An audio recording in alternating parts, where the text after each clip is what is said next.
রেলগাড়ি চাকানে যে গরু গরিব লাগালো মানে হ্যাঁ কতক্ষণ চোখ মুজে জেকের করছে, জেকের করতে করতে গুঁজের উপর উঠছে, আর একজন লাফাতে লাফাতে লুঙ্গি খুলে গলার ঠেকেছে, করছিল আল্লাহ আল্লাহর কেরামতি রে, এই উলঙ্গ হা কেরামতি নেই কতক্ষণ। যদি ওই বুড়ার কাপড় দিয়ে টাইনে না ধরল নি উঁচা করে জকার হয়ে গেল। ওরা মনে করে আমরা বোধহয় দেখি নেই, সব দেখি কিন্তু ওরকের মধ্যে এত জোরে কই নেই। কোথায় মুসলমান? আমি আপনাদেরকে বলতে চাই যত ইবাদত আছে মূল কাজ হলো রাষ্ট্রে ইসলাম বিজয় করা। আপনাকে এখানে দেখবেন উনি গ্রিলের দোকান নেই ভাই, আছে না? বগুড়া তো খালি গ্রিল আর গ্রিল, স্কোয়ার বার দেয়া জানলার গ্রিল বানাচ্ছে, শীট কেটে কেটে দরজা বানাচ্ছে না? কত আলমারি কত কি বানাচ্ছে শীটের। তাহলে গ্রিলের দোকান তাদের বলে। আচ্ছা বলেন তো, মিটারের থেকে একটা লাইন নিয়ে এসে ওই চার্জার ওই যে ঝালাই মেশিন আছে তারই ভেতর ঢুকে দিচ্ছে এই কানি দিয়ে, আর এই কানির থেকে আর একটা লাইন বার করে নিয়ে যায় এত বড় একটা পাতি কিংবা রড, ওই তারের সাথে জোড়া দিয়ে ওকে ওই যে জিনিস বানাবি ঝালাই দিয়ে ওই তারই বুকের উপর ফেলে দিত। ওই একটা সিমটে দিয়ে এই কারেন্টের ঝালাইয়ের মেশিন থেকে একটা লাইন বার করে একটা কাঠি থাকে না, এত বড় বড় কাঠি, কাঠি এইভাবে ধরছে, ধরে তুই ওইটি থুচু ফেলে দিয়ে বুকের উপর, ভালো তুই বানাবো জানলা, তুই ওর গাওয়াত দিয়ে ধাক্কা দিচ্ছু কেন? তুই আগে যা ওই পাতির উপর দিয়ে একটা পাতির কয়েক কোটি ফোটা উঠে দাউদের লাগানো হয়ে গেছে। এই কত টাকা উই যে আসল লোহা ছিল, লোহার নাই, উই এখন দাউদ আলা হয়ে গেছে। এখন এটা নিয়ে যা ওরই গাউতি মারে 3-4টে ঠোকা, এইভাবে মারলি তখন তখন এই পাতি কয় ভাই কি অপরাধ করছি রে, তুই আমার জ্বালা দিচ্ছু, তুই জানলা ঝালাই করবো কর, আমার গাও তুই ঠোকাস কে? তখন এই মালিক কয় না ওটা ঠোকাল নয়, আমি টেস্ট করতেছি লাইন আসছে নাকি। এই আর্থিং এর লাইন যদি না থাকতো জিন্দেগিতে কোনো গ্রিলের দোকানদার গ্রিল বানাতে পারতো? আমরা যারা কোরআনের বক্তৃতা দিই এটা ডাইরেক্ট মিটারের থেকে ডাইরেক্ট লাইন, আর রাষ্ট্রশক্তি হচ্ছে আর্থিং। আর্থিং যদি না থাকে যেরকম গ্রিল ঝালাই হয় না, মৌলবীর বক্তৃতা আছে, ইমামের বক্তৃতা আছে, আলেম ওলামার বক্তৃতা আছে, কিন্তু রাষ্ট্রশক্তি আর্থিং নাই। কিয়ামত 400 বার হবে, কোন সুদ হারাম হবে না, পর্দা ফরজ হবে না, জানা বন্ধ হবে না, চুরি বন্ধ হবে না। একটা গ্রিলের দরজা বানাতে যেরকম আর্থিং জরুরি, ওই রকম আপনার রাষ্ট্রশক্তি অন্যায় বন্ধের জন্য অবশ্যই জরুরি। এই জরুরি কাজ আমরা ভুলে গেছি। কেন ভুলেছি? এখনো সানি খুতবা বুঝতে পারি না। আজকে ইমামরা পড়েছেন একটা হাদিস, ওই সানি খুতবাতে আছে। হাদিসটা কি? ওয়াসুলতানু জিল্লুল্লাহি ফিল আরদি মান আহানা সুলতানাল্লাহি ফিল আরদি আহানাহুল্লাহ। এ হুজুর পড়েন নে? আমি 100 জন ইমামক জিজ্ঞাসা করছি হুজুরের মানে কত, খালি 3 জন মানে কর বাড়িছে, আর এই 97 জন কথা আমি অর্থ পড়িনি হুজুর, দৈনিক পড়া লাগে তাই পড়ি। মানা কি গুরুত্বপূর্ণ হাদিস দিচ্ছে খুতবার ভেতরে, আল্লাহর রসুলের হাদিস। খুতবাতুল হাকাম যিনি লিখেছেন আশরাফ আলী থানভী, উনি বলছেন ওয়াসুলতানু জিল্লুল্লাহ, ন্যায়পরায়ণ শাসক আল্লাহর ছায়া সদৃশ্য। যারা ন্যায়পরায়ণ শাসক কায়েমের বিরোধিতা করে তারা যেন আল্লাহর সাথে বিরোধিতা করলো। আমি নামাজ রোজা হজ জাকাত করে জুম্মার থেকে ইতিকাফ করে বাইরে আসে হচ্ছে, দেখেছি সেই উমর কি আছে? শেষ কথাগণ ময়না। এটা মারাত্মক হাদিস, মারাত্মক হাদিস। আল্লাহর কোরআন দিয়া যে শাসক পৃথিবী শাসন করবে তিনি হলেন একমাত্র ন্যায়পরায়ণ শাসক। অন্য কোন আইনে রাষ্ট্র চলবে নবীরা মেনে নেয় নাই, সাহাবারা মেনে নেয় নাই। জীবন যেতে পারে কিন্তু আল্লাহর আইন মানতে রাজি আছে। কথা কন। কিন্তু আমরা কি, আমরা খালি চিন্তা করি কোনটি গেলে পিঠ বাঁচবি, কোনটি গেলে পিঠ বাঁচবি না, বিপদ মুসিবত আসবে। আপনি যে আল্লাহর বান্দা, আপনি যে ইমানদার, আপনাকে তো আল্লাহ দেখে নিবি কে আমার পক্ষে কে আমার বিপক্ষে। কথা ঠিক কিনা?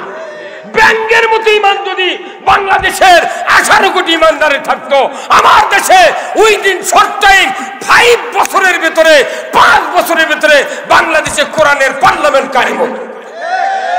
ব্যাংকের মতো ইমান।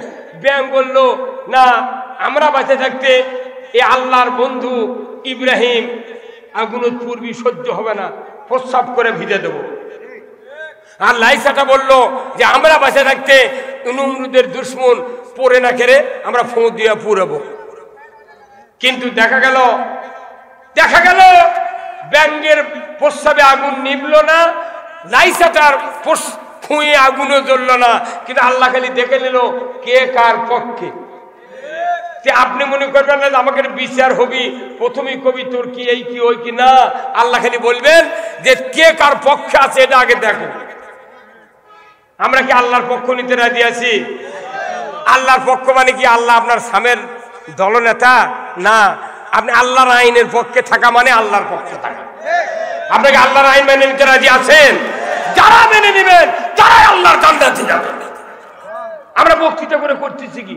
আমার তো 45 বছর হচ্ছে বক্তৃতার বয়স। বাপের সাথে 10 বছর বক্তৃতা করছি, একে হ্যান্ডেলে বক্তা, এখনো করতেছি, আল্লাহ সুস্থ রাখিছে।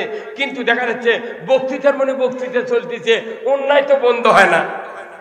হয় আপনাকে এদিকে জমি আছে ভাই, ধানের জমি আছে, দেখবেন যারা ধান লাগায় কৃষিবিদরা বলেছে তুমি 4 দিনের থেকে 5 দিনের মধ্যে রিপিট দাও, তাহলে কি হবে না, ঘাস হবে না। একটা লোক এই হুজুরক কথা যে আপনার রিপিট দেওয়ার দরকার নাই, আপনি ধান লেগে 15 দিন পর পর 10 কেজি করে ইউরিয়া ছিটে দিবেন, তাহলে ঘাসই তোলা লাগবে না। 3 মাস পর যদি 10 দিন পর পর যদি 10 কেজি ইউরিয়া দেয়, আর 3 মাস পর ধান কাটতে গেলে কাশির যতই ধার থাক ধান পাবি, কি হবে? খালি ঘাস। আমাদের বাংলাদেশে জানা, জুয়া, সুদ, ঘুষ, চুরি, ডাকাতি, অন্যায় অপকর্ম সব চলিচ্ছে। বছরন্তর বক্তার টাকা দিয়ে নিয়ে আসা এগুলোর মধ্যে ইউরিয়া দিয়ে নেয়।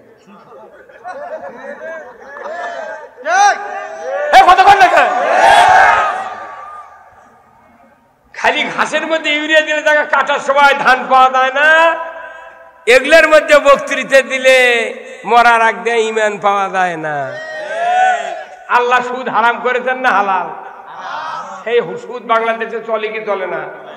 শাক ভাত খাবো না, গোস্ত খা, স্বামীর কথা শুনবো না, ভাঙ্গা করে থাকবো না, ঝড় বাদল মানবো না, কিস্তি দেওয়া বন্ধ করবো না, যাই আন থাকিতে সাহেবের ডিউটি কোনদিন অমান্য করবো না। একটা বড় মানুষ কিস্তি দেয় না, খালি কয় তোর বউ পাঠে দে, কারো বউ টাকা বাকি থয়নি রে। কি কথা রে হুজুর? এই নামের দায়িত্ব, প্রত্যেক মসজিদের খতিবের দায়িত্ব। আমার মসজিদে যারা মুসল্লি কার কার সুদের সাথে লেনদেন আছে তারা একটু দাঁড়ান, দাঁড়ান। এই ইমাম যদি বলতে পারতো তাহলে ওই মসজিদে অনেক সুদ কমে যেত। আপনার কোটি কোটি টাকা ব্যাংকত পৌঁছিচ্ছে, আপনি আবার 50 লক্ষ টাকার সিসি লোন করে আবার হার্ডওয়ার্সের দোকান করবেন, এত টাকা আপনি কি করবেন? একজন রাস্তার রিক্সাওয়ালা, একজন ভ্যানওয়ালা, একজন গরিব মানুষ, তাই দিন অন্তর আদা বাজারত যা 1 কেজি ইসের মাছ কিনে পারিচ্ছে না, তার চিন্তা করছেন না।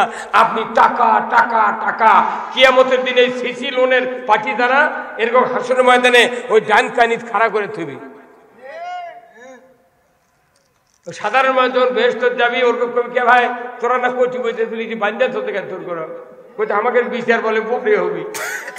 তখন ফেরেস্তা কবি যে ফেরেস্তা এরকম বান্ধা থতো গা করছে, এরকম আল্লাহ সিসি লোন পাস করবি।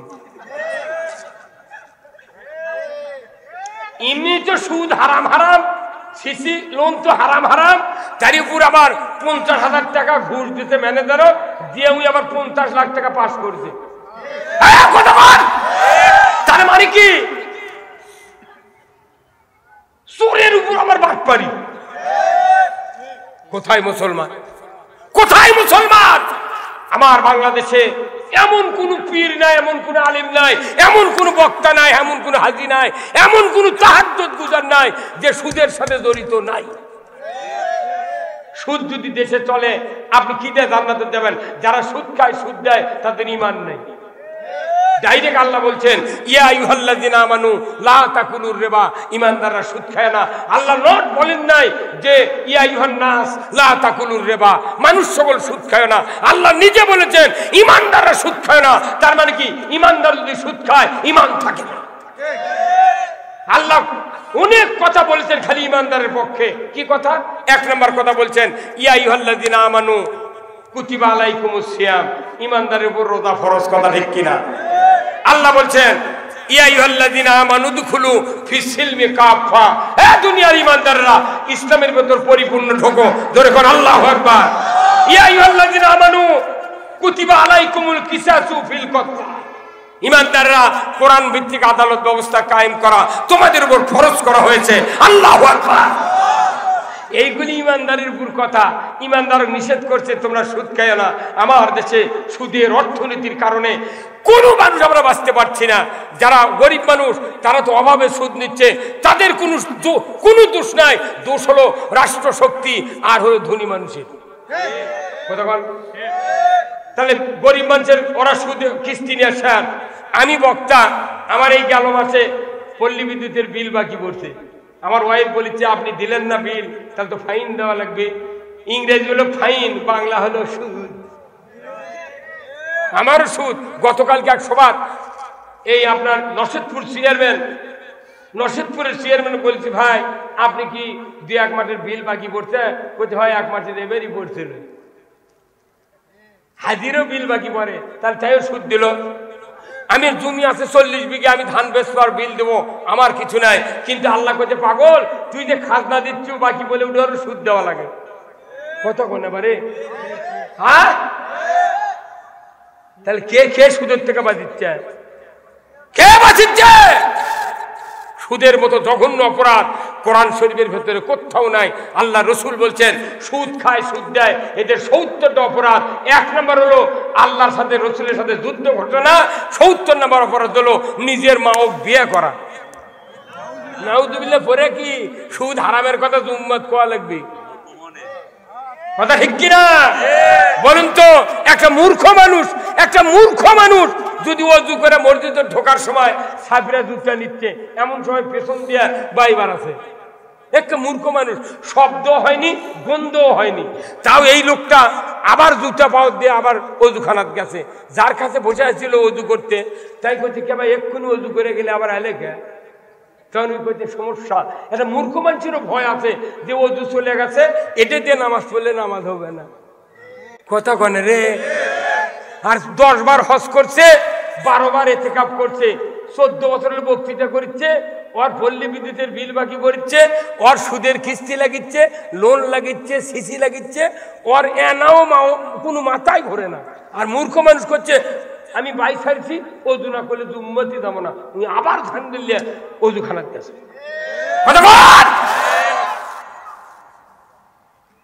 আপনি রোজা করছেন, দুপুরবেলা যদি 1 প্লেট ভাত খান আপনার রোজা থাকবে? কি ফতুয়া দেয় রে বা? হ্যাঁ থাকবে। আমি নামাজ শুরু করছি, নামাজের সূরা ফাতিহা পড়া হয়ে গেছে মাগরিবের সময়, কেবল আউযুবিল্লাহ বিসমিল্লাহ পরে আমি আরেকটা কেরাত শুরু করব। এমন সময় আমার ছেলে বলছে আব্বা উত্তর পাড়ার মোজাম্মেল আমার একটা গরু ধরিলে যা খরচ দিচ্ছে।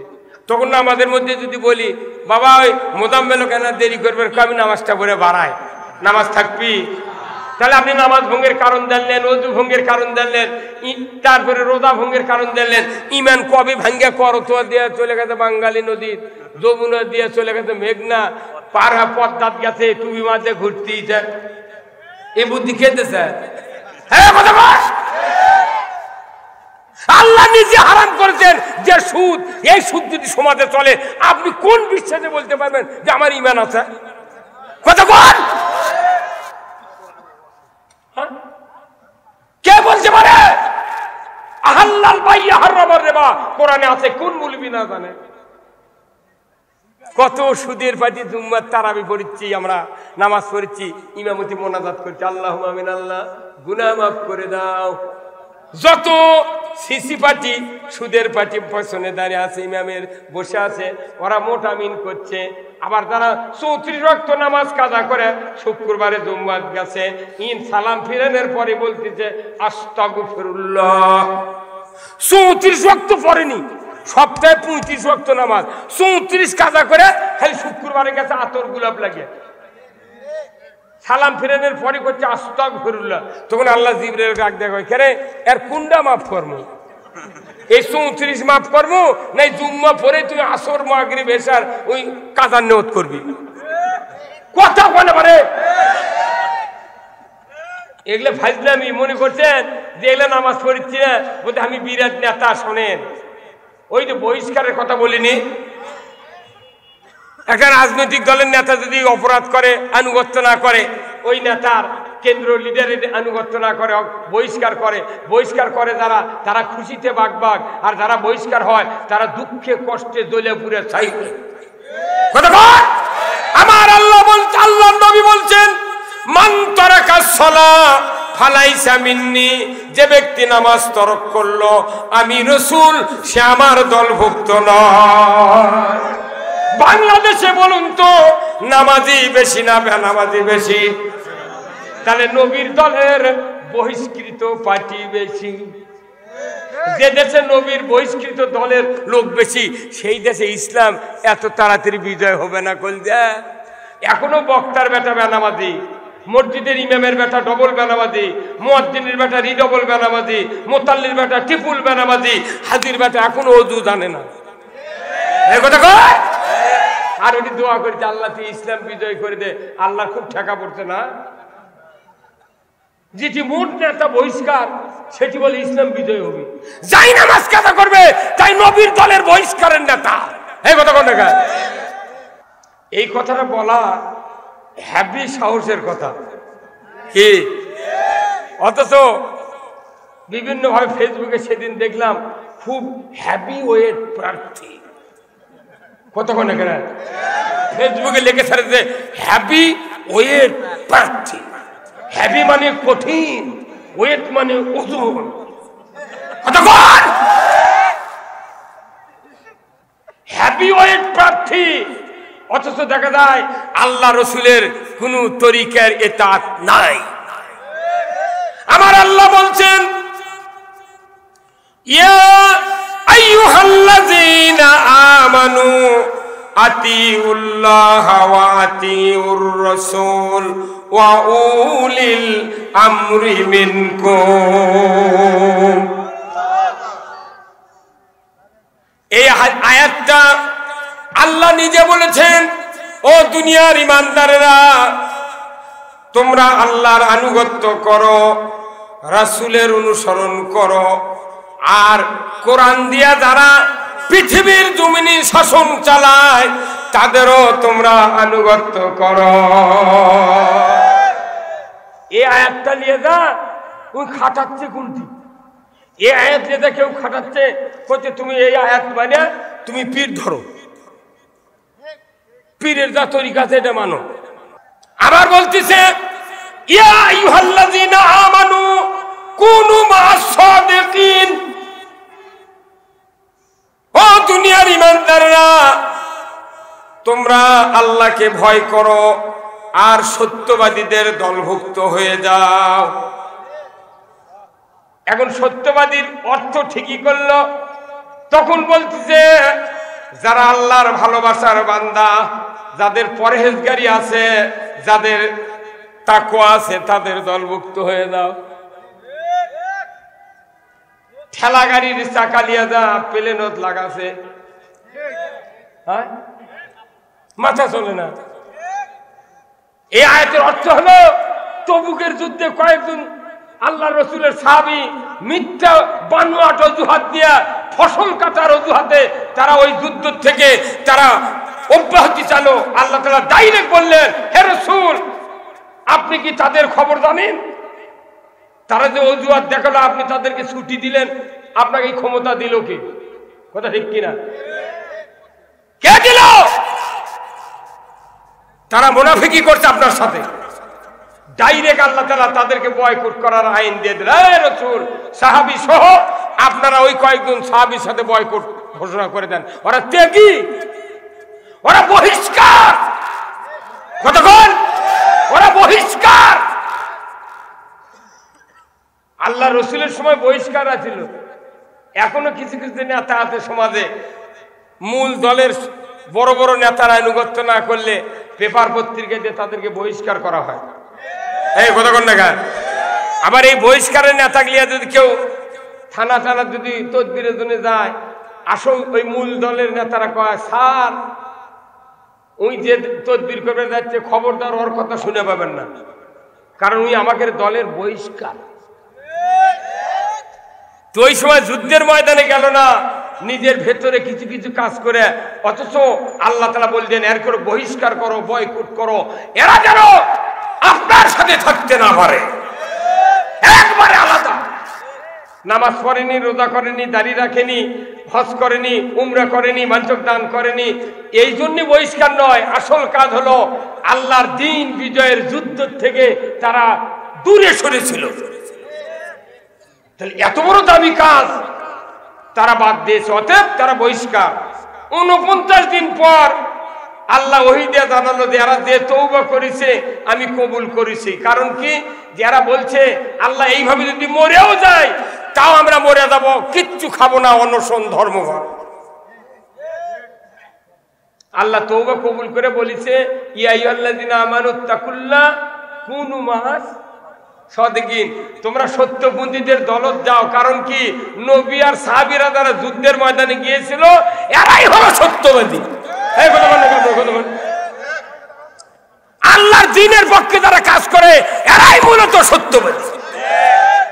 তুই যে ওই এক দুয়ারালা খান কাটতি সত্যবাদী বাবু, সারা দুনিয়া পাপে সুদে অন্যায় অবিচারে ভরে গেছে, ওরকে গাওয়ার ঠাকি না। কত কথা গায়। হ্যাঁ, জাকাতের কথা বললে কয় কো গরিব কো,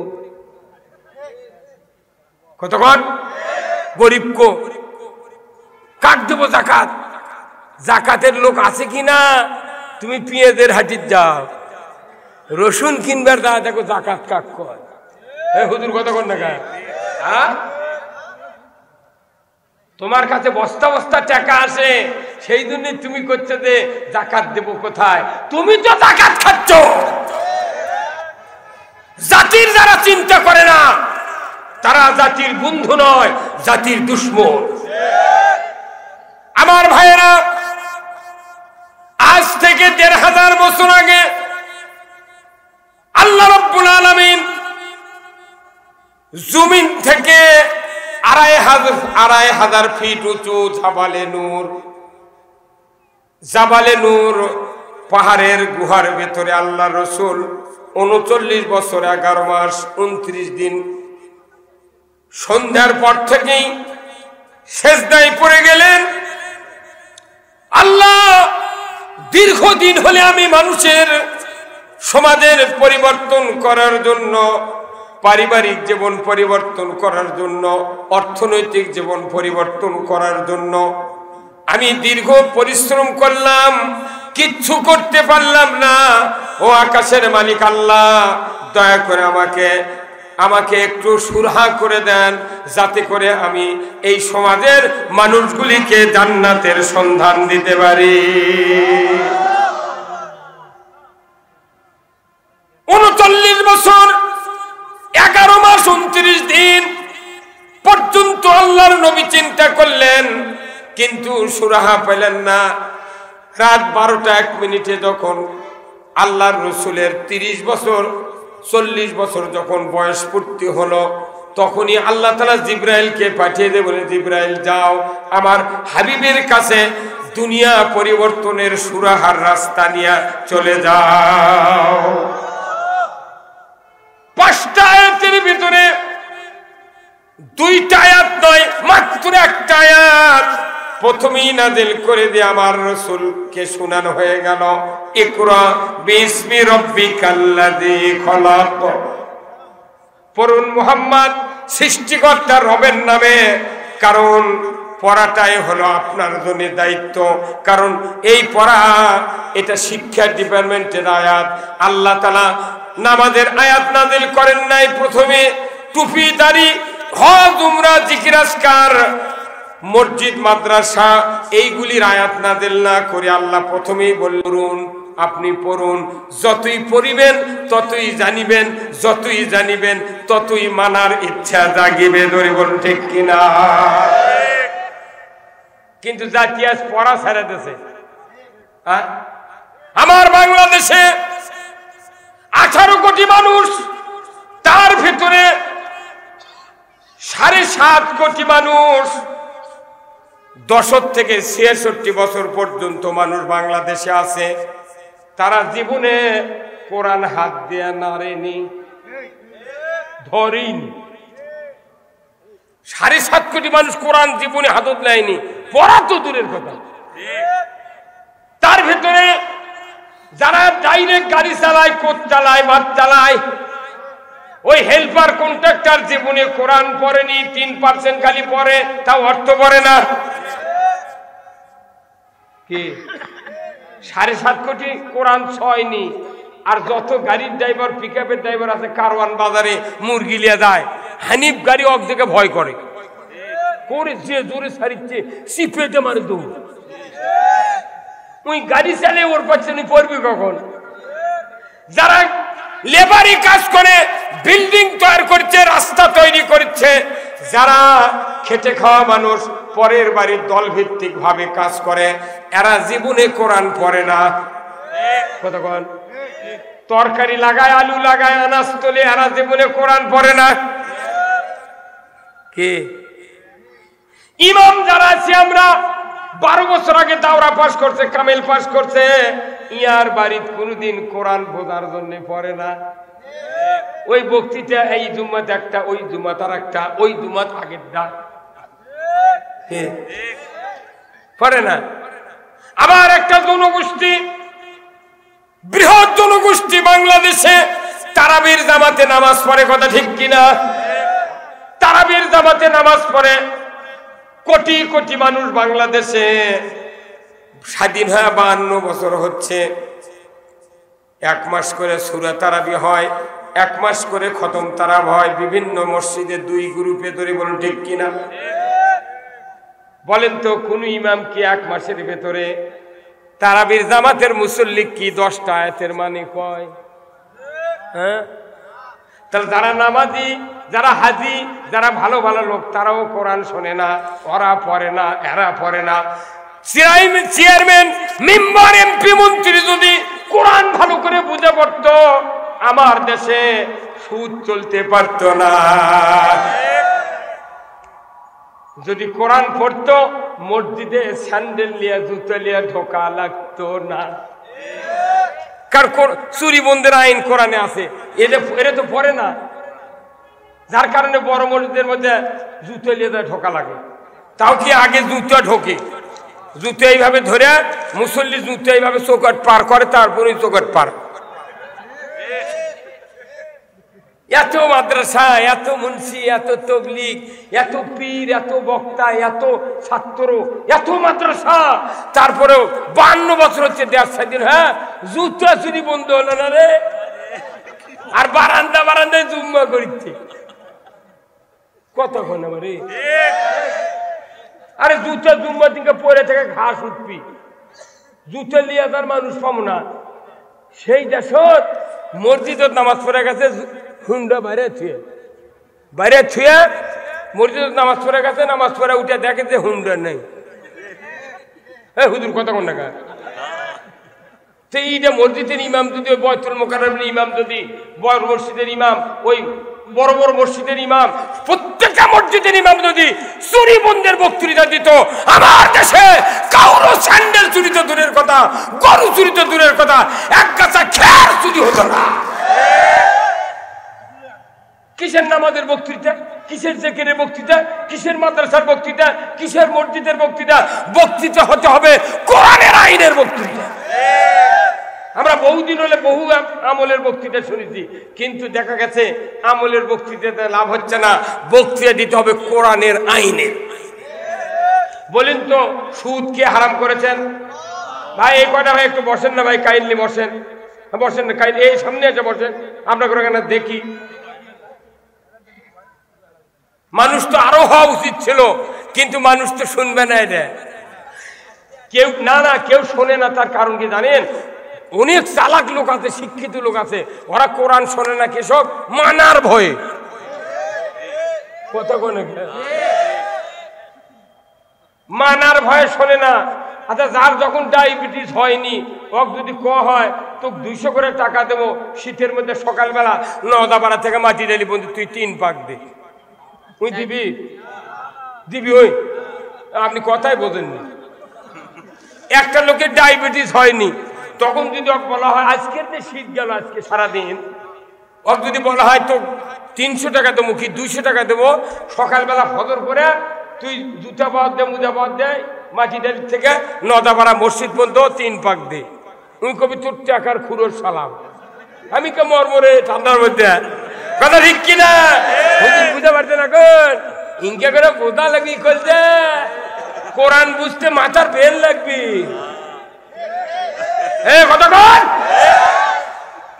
আপনি বগুড়ার থেকে 1.5 টনের একটা এসি নিয়ে যা, আপনার 10 ফিট বাই 14 ফিট একটা রুমের মধ্যে সেট করছেন, 15 মিনিট 20 মিনিট আধা ঘন্টা চালালে ওই ঘরের মধ্যে ঠান্ডা হয়, তাও জানলার ছিপি দরজার ছিপি।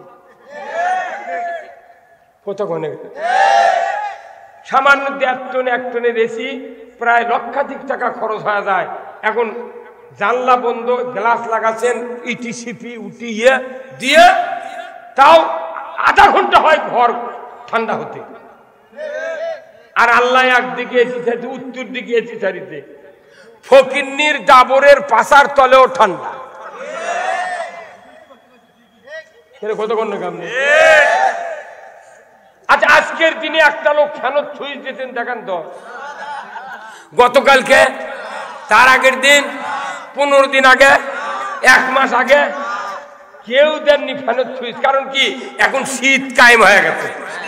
কি কায়েম হচ্ছে? শীত। শীত কায়েম হওয়ার কারণে আপনার বাবা যদি বলে বাবা আমি একটু শুইছি রে, আমি বিছনার থেকে একটু উঠবো, তুমি একটু আলো দাও তো, এখন আপনি আলো দিবার যায় ফ্যানের সুইচও আঙ্গুল লাগিয়েছে। আপনার বাপ শুয়ে আছে ল্যাপ গাউত দেয়, ফ্যান যখন ফ্যানের যখন সুইচ পড়ছে অন্ধকারের ভেতরে, আপনার দেবের কাছে আলো, আপনি দিয়েছেন। যদি বাপকে বাবা তুই ফ্যান দিচ্ছ আলো দে, আব্বা আপনার খেদমত সারাদিন করে পারিনি, তে সন্ধ্যের সময় পাকা হাগাতে তো খাদ্য হয়, সেদিন ফ্যানের এনে বাতাস দিই, তাও সোয়াব দিবি আল্লাহ আমার। এই কথাগুলো আপনার বাপকে আপনাকে ভালোবাসবি? 3 বার বলা পর ফ্যান বন্ধ না করে ওই উঠে আসে গোটা সারেক চর মারবি দাঁত, আর মাথা ঘুরিয়ে দিবি। কারণ কি? শীত কায়েম হয়ে গেছে, তুমি আবার ফ্যান দিলে কেন? আমাদের একটু ভুল ধারণা, ইসলাম যে কি এটা না বোঝার কারণে আমরা মনে করতেছি ইসলাম কায়ে বলে কি যেন হয় না, কিচ্ছু না। ইসলাম মানে কি? Islam is the complete code of life. মানবতার জন্য ব্যক্তি, পরিবার, সমাজ, রাষ্ট্র, অফিস, আদালত, কোর্ট কাছারি, অর্থনীতি, সমাজনীতি, রাজনীতি, জীবনের সকল ক্ষেত্রে আল্লাহর বিধান যা নাজিল করা হয়েছে তার নাম হলো ইসলাম। এই ইসলাম যদি কায়েম হয়, চুরি থাকবে না, জানা থাকবে না, বেপরদা থাকবে না, দুর্নীতি থাকবে না, কোন রকমের অকারেন্স হবে না। মানুষ দরজা খুলে দিয়ে রাত্রে টাকার বস্তা নিয়ে রাস্তা ছুঁয়ে থাকবে, একটা মশা গায়ে পড়বে না। এর নাম হলো ইসলাম। তো এই ইসলাম তো বুঝাচ্ছে না, সমাজে যে ইসলাম বুঝাচ্ছে সেই ইসলাম হলো প্যারালাইসিস। কতক্ষণ যার যার প্যারালাইসিস আছে এদের হাত পাও চোখ কান সব কোনো ভালো, কিন্তু প্যারালাইসিস হওয়ার কারণে রোগের শক্তি নাই, যার কারণে ওই ভালো মানুষ কত বাংলাদেশে যে ইসলাম মানিচ্ছে আমরা এটা প্যারালাইসিস ইসলাম।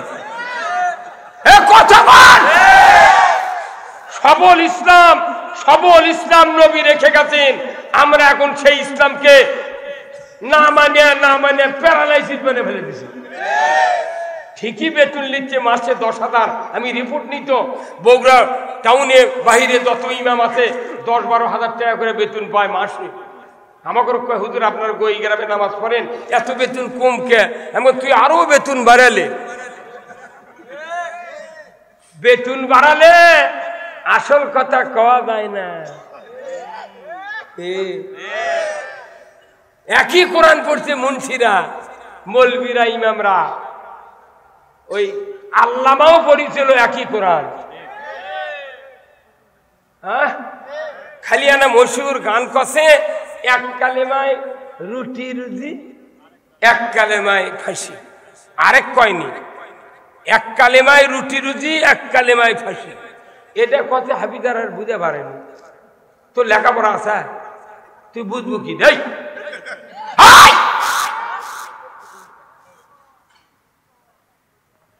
আল্লাহ তাআলা বলছেন আনাকিমুদ্দিন ওয়ালা তাতাবাররাকু ফিহি। তুমি গ্রুপে গ্রুপে যতই মতপার্থক্য থাক, ইসলাম বিজয়ের ক্ষেত্রে, ইসলাম কায়েমের ক্ষেত্রে কোনো দ্বিমত করা যাবে না। ঈমান আছে, আপনি ইসলাম বিজয় করতে হবে। যার ঈমান নাই সেই ইসলাম বিজয় করতে পারবে না। কথা বলেন। এখন ঈমান কার আছে? আল্লাহর কোরআনকে বলেন, কোরআন উত্তর সঠিক দিয়ে দেবে। কোরআনের উত্তর হলো 100% সত্য। আমার আল্লাহ কোরআনে বলছেন ফামাই ইয়াকফুরু বিত-তাগুত ওয়া ইউমিন বিল্লাহ। আগে তাগুতকে অস্বীকার করো, তারপরে ঈমান আনো। আর আমরা করছি কি? তাগুত পকেট, টুপি, পেটত, মাথা, চিন্তা সব জায়গাতে রাখিছি তাগুত। আর হজরে আসওয়াদ চুমা দিয়েছে করছে, এইবার 6 বার চুমা দিছি রে। উমরাত গেছে 6 বার চুমা দিছি। তখন আল্লাহ জিবরাইলের ডাক দিয়ে কয় দে, কি কয় কি রে?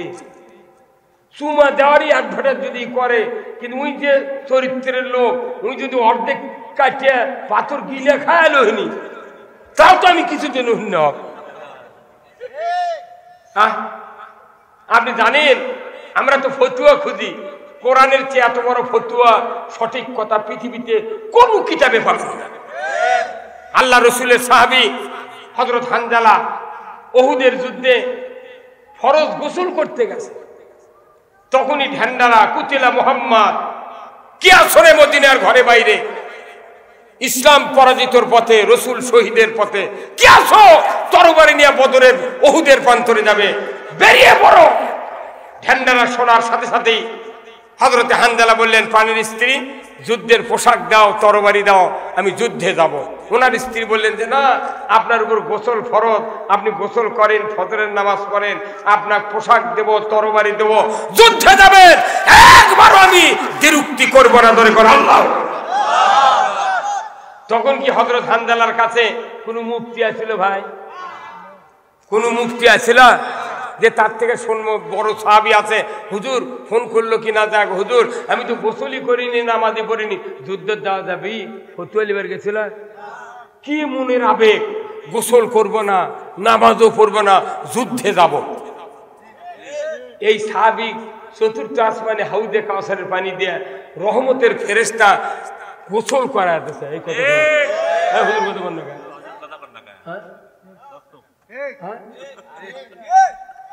আর আমাকে এটি ফতুয়া খোঁজে। ফতুয়া দিয়ে সব হয় না, আবেগ দিয়ে সব হয়। তোমার লাভ কি? তোমার এত এলেম অর্জন করে লাভ কি? আমার আল্লাহ কোরআনে বলছেন, আমার আল্লাহ কোরআনে বলছেন, ইন্নাল্লাহা ইয়ামুরু বিল আদলি ওয়াল ইহসান ওয়া ইতাইযিল কুরবা ওয়া ইয়ানহা আনিল ফাহশাই ওয়াল মুনকার ওয়াল বাগি ইয়াযকুম লাআল্লাকুম তাযাক্কারুন। আল্লাহু আকবার। প্রতিদিন মসজিদে এই আয়াত পড়া হয় সানি খুতবায়। ইমামরা মনে করে দৈনিক যেটা পড়া হয় এর কি দাম আছে? কতক্ষণ দৈনিক পরে আর কেবল কি দাম, কিন্তু এত বড় দামি আয়াত, পুরো কোরআনের বাস্তবতা এই আয়াতের উপর কায়েম হবে। আল্লাহ নিজে হুকুম দিয়েছে, আমি আদেশ করতেছি তোমরা ন্যায় বিচার করো। আল্লাহু আকবার। তোমরা ন্যায় বিচার করো, ইনসাফ ভিত্তিক সমাজ কায়েম করো। কথা ঠিক কিনা? তোমরা ফায়সা, অশ্লীলতা, অন্যায়, হারাম কাজ থেকে বিরত থাকো, আত্মীয়র হক আদায় করো, পিতামাতার খেদমত করো, এটাই হলো উত্তম জিকির। এই জিকির বাদ দিয়ে সারা জীবন নামাজ পড়ছে না, উই করছে আমি আল্লাহ রসুলের। উই যদি 4 লাখ টাকার কুরবানি দেয় 100% লিখে দেবো ওর কুরবানি কবুল হবে না, হবে না, হবে না। কি কুল কুল ইন্না সালাতি ওয়া নুসুকি ওয়া মাহিয়ায়া ওয়া মামাতি লিল্লাহি রাব্বিল আলামিন। আল্লাহ নিজে বলছেন, হে নবী আপনি বলে দিন তোমাদের নামাজ, তারপরে কুরবানি, তারপরে বাঁচা, তারপরে তোমার মরা, এই 4টা আল্লাহর জন্য হতে হবে। নামাজই হয়নি আল্লাহর জন্য। এই জন্য আমরা কি আল্লাহর হুকুম মানতে রাজি আছি ভাই? কারা কারা 2 হাত তুলে দেখান। লিল্লাহি তাকবীর, নারায়ে তাকবীর।